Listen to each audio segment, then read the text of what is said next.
So I'd like to open the floor for some questions from around the world, from our Zoom participants. Yes, I thank you for your very interesting comment, and I'm very impressed by your sites, and I really have much consideration because our future is not in the best state to see from the standpoint from now. And so it remains to be seen whether your sites will be realistic for all of us. And I remain very pessimistic. Thank you. Thank you very much. Can someone give a more optimistic perspective against that pessimistic view? Well, I mean, it is correct that challenges are great, which are before us with regards to climate change, with regards to societal questions. Equality has been named, but also with regards to some of the developments which we see on the international scale.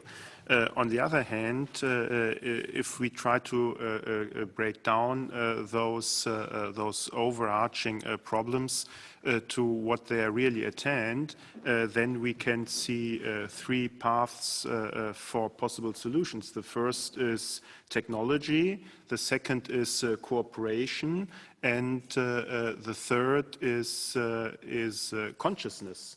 And if we take those three aspects together, of course, one can always be skeptic, but let me point out three things. First, technology is evolving fast. This is not only true in our industry, but in many other industries.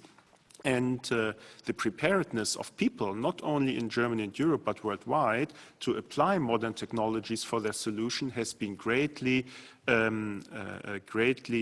impacted positively by digitization, because digitization starts to make people being less afraid of modern technologies. So this is the first thing.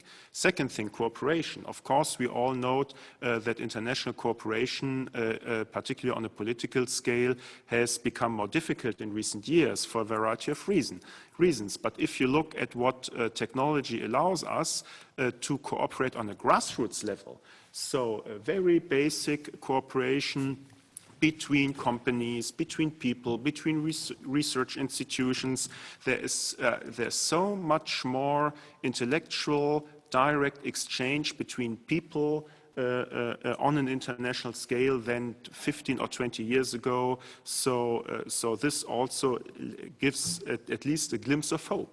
And if you look at the positive effects of globalization on how products are conceived in a worldwide context, are produced in a worldwide context, and are marketed in a worldwide context, this also gives us a huge basis of knowledge on how to cooperate on all sides of the globe.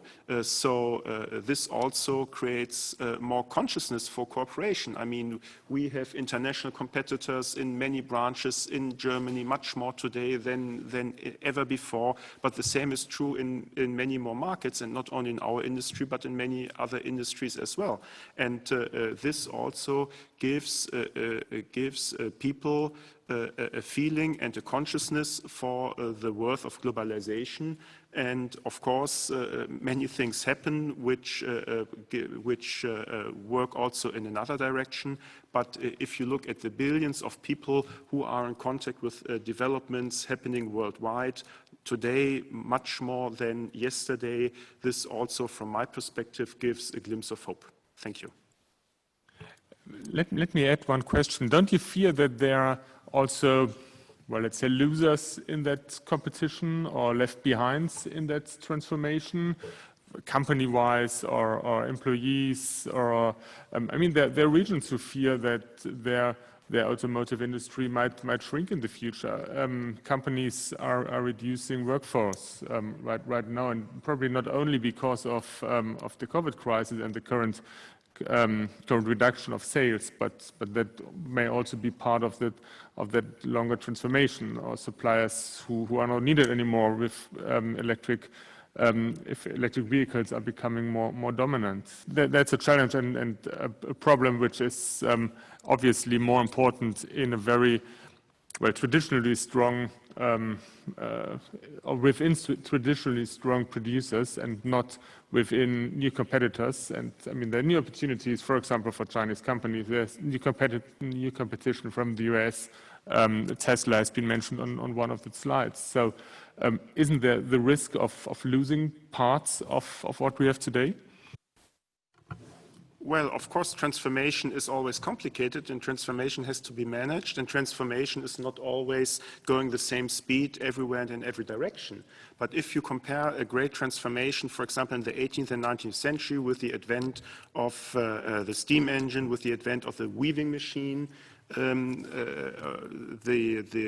ability today to look ahead, to manage transformation, to have social, technical, and societal instruments at hand to manage the way from one position to another position with regards to how can we requalify our employees with regards to new sorts of mobility, how can we transform our production base, how can we transform modes of production. So all these questions today can be dealt with a lot more consciously and with a lot more adaptability and with more instruments to shape the way so that it can be accepted by the people who are affected, and also to make use of the skills of people to drive this transformation. I'm not that pessimistic, and I'm quite sure that also this transformation, if well managed, can also be dealt with in such a way that we can have a positive development into the future. Yeah, it's always very difficult to nurture optimism with sheer facts, but I would like to add one to what previous speakers did, a glimpse of hope that actually relates to my personal experience. I'm in this business, as Huberto said, since 30 years. So I lived through the financial crisis in 2008. And I remember very clearly the debate after 2008 was we need to support renewable energies because they will be disadvantaged in the competition with oil and gas and coal becoming cheap. Some of you might have gone through the same experience. And there were large programs out to support renewables. If I may recall, for just what we see today, the same coal and oil becomes cheap. That's simply the fact that is driven by demand. But nobody is calling for a large program to support renewable energies because they became competitive now. Even they don't need additional support to. It's sold in solar energy. It's sold at 2 cents a kilowatt hour. They don't need support. They need some infrastructure and some conscious political choices. That's right. But no, recalling the 2008 experience, we had advanced. And that can give us, if we are optimistic, some glimpse of hope. I see the challenges, but there are facts that support this kind of hope. Thank you. Thank you. Monsieur Laurent. Thank you very much, and good morning, everyone. I represent AFISA, the Association for International Sport for All, and we are the leading international sport for all federation recognized by the International Olympic Committee. My background and the background of my question to the speakers is that last year we organized our World Sport for Congress in Tōkyō in partnership also with the Smart Cities and Sports Summit. And during this Congress, we all and the 600 participants came to the conclusion that if we are to rethink the mobility in the future, it is of paramount importance to change paradigm. And by changing paradigm, I would like to relate very much to the comment of Mr. Ross in the chat that we need to build cities in the future which are built for humans and not for cars. Therefore, I think it will be very important and interesting to reshift a little bit the focus of the discussions we've had so far, which are very much based on the car industry. Studies all around Europe are showing at the moment that physical inactivity costs around 80 billion euros per year to the European Union's economy. So how can we reshape our cities, build active cities, healthy cities, change our structures in relation with public policies that focus on behavior change to also promote, of course, physical activity and mobility to our citizens. So I think there are a lot of potential opportunities. We are developing active city projects and programs working with dozens of cities around the world, but I would like to hear a little bit the speakers' take on this topic. Apologies that my video cannot be turned on. We have some technical issues here. Yeah, I fully support this question and the approach, but I see the signs here of the car makers at this table. That was very clear, and if you recall the contributions on the efforts to move towards mobility solutions in Berlin out of one hand, less dependence on traditional car production, that was mentioned in previous talk. I see exactly the shift that out of the movement of smart cities, which I think it's an important movement, similarly at the scale of what the Great Reset is trying to do. So I would say, yes, I see some glimpse of hope that the traditional car making is not at the core of the car makers at this table, and of all car makers, in fact, in the world, that living and livable cities and also lifestyle is coming to the fore to car makers in strategies of for the future. So I can only say, as I said, the two pillars of the Great Reset will be international solutions, but fact-wise, it's healthy cities, and we have worked about 10 to 15 years on healthy cities. So this is nothing that we cannot stand up as a challenge to, is my view.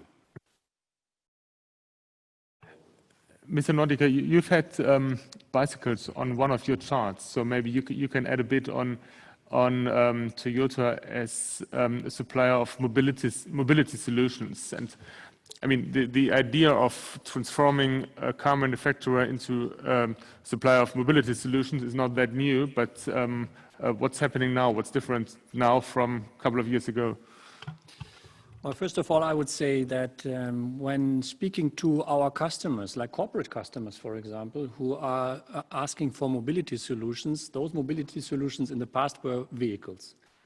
Mobility solutions they are asking for today are more a portfolio of different mobility solutions. That means you don't need to be a bike producer yourself, but if you cooperate with partners that are in a position to provide those solutions, then you can offer a portfolio of solutions to satisfy the needs of those demands. Now, in terms of smart cities, for example, I would like to make one more comment. If you look what's going on in Tokyo in preparation for the Olympics, which unfortunately had to be shifted by 1 year, and similar things or even bigger things can be expected in Paris in 2024,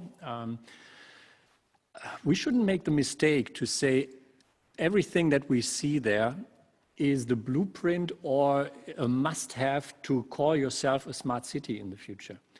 It is, from my point of view, should be understood as an idea from which city developers, consumers, companies can take out their share and develop new things. Because we tend to put on all our slides customer focus, customer orientation, and in the end of the day, we are not a lot better than offering a product that is allowing efficient production of our core products, and then talk to the customer and say, please, here is the product, please have it.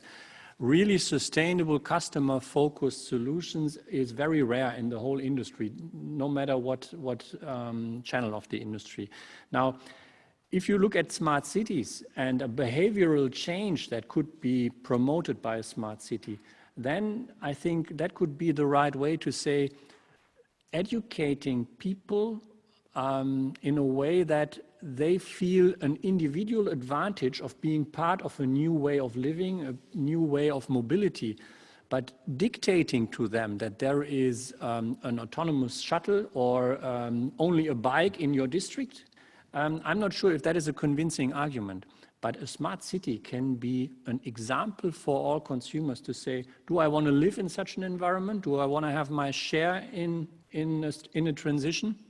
And then we can be very hopeful that there is a market for that, and behavioral change of the society can be promoted, not by dictate, but by good examples. Because even the environmental awareness of people, let's be honest, how is environmental awareness of German consumers very often be promoted? By financial advantage, not by being convinced that I need to make something different in my mobility life. And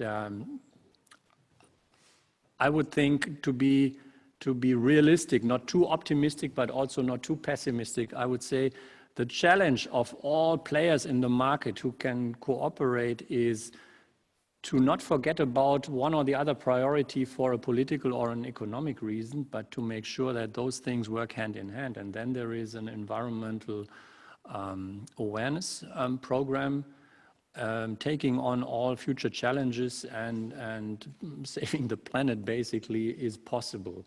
So I'm not sharing the pessimistic view, but I share the part that we shouldn't forget about the real priorities. Thank you. Actually, I don't have any Zoom questions right now, but I think that there is a lot in the chats, and maybe we can have a look at that. So most of the postings were about to shift a little bit the car center's discussion to more global questions. For example, Mrs. Akiko Hiratsuka, she addresses to the whole panel, I agree with the importance of social and justice perspective in transition to the new normal, especially on the question of public participation, social inclusion, and good governance. Michael Rose, he is very active in the chat. Central question in his view is that mobility has to be organized with fewer cars, so looking for alternatives to the car model. He addressed to Mr. Nordica and also Mr. Schulz in Tokyo, although his presentation is still to come. Do you have a vision for healthy cities of the future with fewer cars? So this obviously is his main point. Yeah, that's for the first round. There is still more, but maybe the panel can give some answers to these points and comments. Okay, thank you. Maybe we'll start with the last one addressed to Mr. Schulz and Mr. Nordica. Less cars. Is that also your perspective on on future sales, in fact? Well, it is absolutely our perspective if you talk about district or residential mobility. I'm talking to city officials in smaller cities, and they ask me, well, you are a mobility provider, should we do car sharing? I said, I don't totally agree that this is the right first question to ask. I would say, let us look into what do you want to be as a city? Where do you want to be? What do you have as a vision for your city? And then a car sharing, for example, may make sense to be implemented among many other things. Now, a clean city, what is the vision? And it should happen with less cars. We fully support that. If that is happening in the cities with fewer cars, or with a combination between fewer cars and more environmental friendly technology, that could be the answer to that.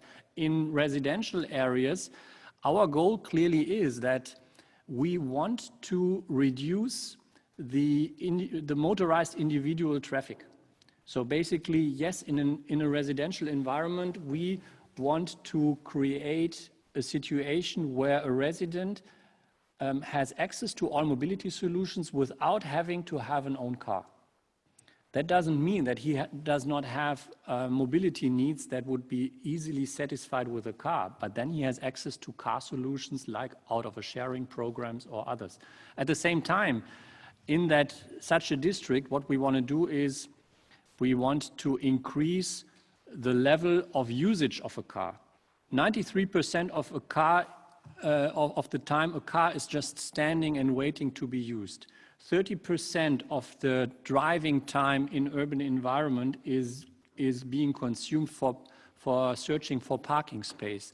Those are factors where you can optimize to basically increase the individual car usage, to pool car solutions, to reduce driving time for parking and all those things. Many people are working on those things already, and it all goes into a direction of tackling such a challenge with fewer cars. Yes, absolutely. And if you then ask such question to an automotive company representative, how does that comply with your company goals? Well, if you become a mobility company, then you should also be less dependent on car making only. That is the whole idea. Mr. Schill? Yes, I think Mr. Nordica has also already pointed to the most important issues. Let me just add 3 aspects. The first aspect is systemic thinking. We really need to have systemic thinking when it comes to individual mobility. The car is one element of this, but not the only element. Second, if we talk of systemic thinking, particularly when it comes to urban mobility, we have to think from the consumer side. So the consumer has to be able to have his personal mobility needs be fulfilled in an optimal way. Sometimes a car might be part of the solution, sometimes not, depending on the individual situation in a city or of the individual situation of the consumer. However, we really have to take into account that cars right now are not, at least most cars are not bought to be put in the garage, but to be used for fulfilling individual needs. So any future solution has to somehow be better than the solution now provided by a car. And then the car might still be a part of the solution, maybe in another mix and in another form of intermodality, but it might still be part of the solution, and we have to do our share to enable seamless transport, but and others like public transport, like car sharing, like new business models, people mover technologies, and so on and so forth, have to also bring in their own share in order to have an overall systemic situation where the individual needs of the consumer are fulfilled in an optimal way. And if a good car is still part of the solution, we are quite happy, but it must not be the same number as it is today. Thank you. Mr. Schwarze. Yeah, I just want to remind us in face of the questions that we had from the panel that we really have to reset our mind in some form. That means we must think about either the COVID or another pandemic risk facing us in permanence. And we need to think how we will respond if we really understand that pandemic risk is a permanent risk. It may not be SARS-CoV-2, but then we have another version of it, or another virus, or another biological risk. So in this respect, thinking of the new normal as something that we have to live to or stand up to in the future, we really have to think about what the lady said, social justice, transition, and good governance. It's not an issue that is up to this panel to discuss, because it's mostly about city development, but the smart cities movement, in which I was active for almost 10 years already, I must say, hasn't focused primarily on the responsibility for social justice and transition to less inequality, as it should, in the face of the fact that inequalities are the source of public risks in the future, which is a different view on the issue.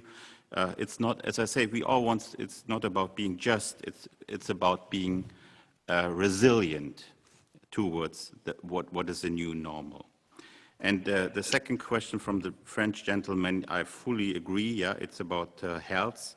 I always said since a long time that if we could connect the climate challenges to the health issue, we will see a totally different dynamic. We saw that very much in the past on ozone, the ozone layer, protecting the ozone layer. Once it was becoming clear to the international community and the policy makers that ozone is a killer to health, well, it moved very much. And we will see the same in climate, and we will see the same if it triggers down that living under a pandemic risk, we have to change our lifestyle. It's not just riding differently on car or different ways of mobility, but let's say obesity, a key issue here is now a risk to the individual under the new normal. So let's have it trigger that we really need to reset what we are doing. We cannot go back to what we did before and use just the same concepts that we used before, let's say, half a year ago. We need to think new in many respects, and with this new thinking, I'm quite sure that many of the questions, and also those ones which are more pessimistic about our approach, can be answered. Thank you. Could we have a look at the last and the latest questions in the chat, please? Yeah, there were some. So I try to go onwards with the question from the chat. New normal and new thinking, that's obviously also a big topic in the chat. Christian Denson is asking which branches would be job creating and which ones were those who will lose jobs.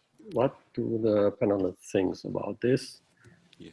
And how can the extent of transition guarantee social protection on the one hand, but still be realized quick enough to accomplish the Paris goals and the SDGs?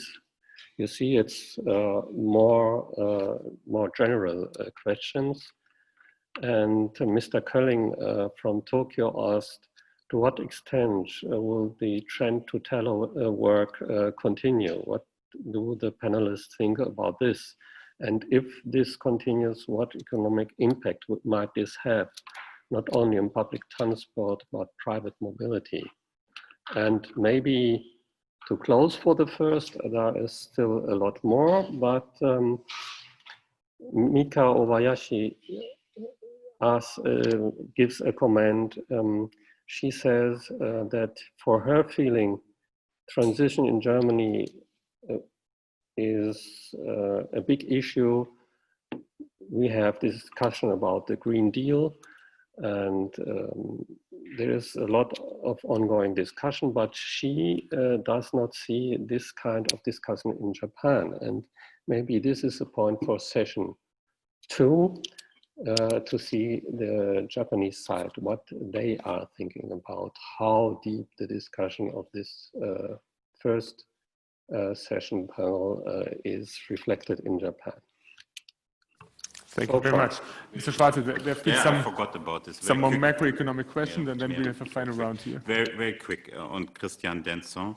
What kind of industry will have the highest long-run multiplier for state funding programs? So it's actually out of a publication by Mrs. Hepburn from London School of Economics in Oxford Economic Review. As I say, I will provide my talking manuscript to this session. If I look at the graph, which is currently not available on your screen, you will see there are two industries outstanding in terms of long-run multiplier, which is the connectivity infrastructure investment and healthcare investment. Doesn't that fit exactly to what is the challenge is, in my view?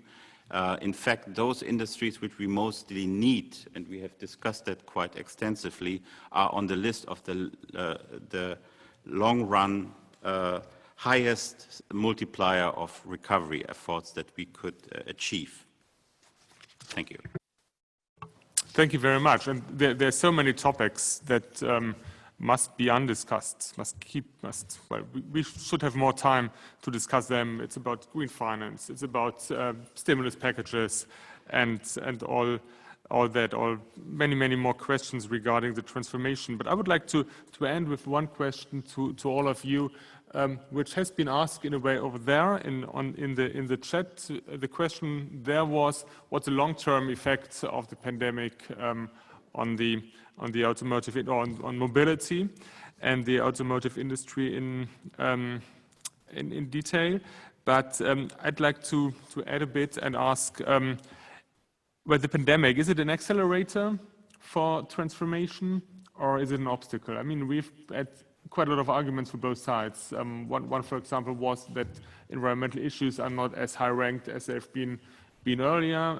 The counter argument would be that time of transformation, and we've seen a lot of progress in digitization of well, work life, for example, and home and work from home and so on. So do you think the pandemic is an accelerator, and what probably the long term, what will remain in the long term? Yeah, thank you. Very good question. I would say a non-academic, not backed up by a survey, my very personal opinion is I would think that the pandemic could be an accelerator in those business areas which are not strongly supported by government programs, which are self-sustainable or which basically would not continue to exist without transforming from their own capacity. On those industry sectors where there is strong government support based on the pandemic situation, I could expect that the transformation may be a bit postponed, or let's say be slower. And the logic behind that thesis is basically that the economic needs of everybody are basically a priority at the moment. So government support programs do not make too much difference between future technology and traditional technology, because it's an economic factor also in the traditional sector. So I think you can distinguish between supported and non-supported industry sectors. That could be an idea to look at. Thank you. Mr. Schill. Thank you. I would like to add one thought, that is, the COVID crisis also is a huge challenge with regards to getting to grips with the economy. And this applies to specific issues with regards to production. This applies to specific issues with regards to having the resources to drive research and development and to drive the developments of the future. And so what the crisis clearly does, it requires focus. And when we look at focus, we can clearly say, yes, developments are accelerated insofar as the focus is clearly put more strongly, and this can clearly be seen in our industry, on the issues which are really important for the future, and this is the transformation of, with regards to climate change, of technology, and with regards to everything which has to do with new business models and with higher levels of automation, and to really bring forwards in this regard. So yes, in this regard, focus and acceleration is one of the effects we will see from the crisis. Thank you. Thank you. And Mr. Schwarze. Yeah, I already opened up with the idea that I think that the pandemic risk is a great transformator. It will reset our economic development, independent actually in fact of the fact whether this lasts long and how long. I'm not very pessimistic that we can develop vaccines in a reasonable time, already the impact of the pandemic was that the vaccine development has transformed to an extent that we haven't seen in history. So basically, I'm quite, I feel clear that this is going to accelerate transformation. But as we are currently in the middle of it, so to speak, we don't know how it further develops, and we need to focus on future developments out of the pandemic. And there's actually not a simple blueprint to what to do next. The only thing is I'm 100% sure that if we would continue with a mindset of 6 months ago, just taking out of the drawer what we had done 6 months before, we will do wrong, quite. And one of the aspects was clearly mentioned by Mr. Dancien, putting up the public health issue higher on the agenda, and pandemic risks as it never were before will be our future, even if we have a vaccine in reasonable time and may move out of this current pandemic. So thank you very much. That was the first session of today's conference. I have to thank you to all three speakers for their inspiring talks and discussions.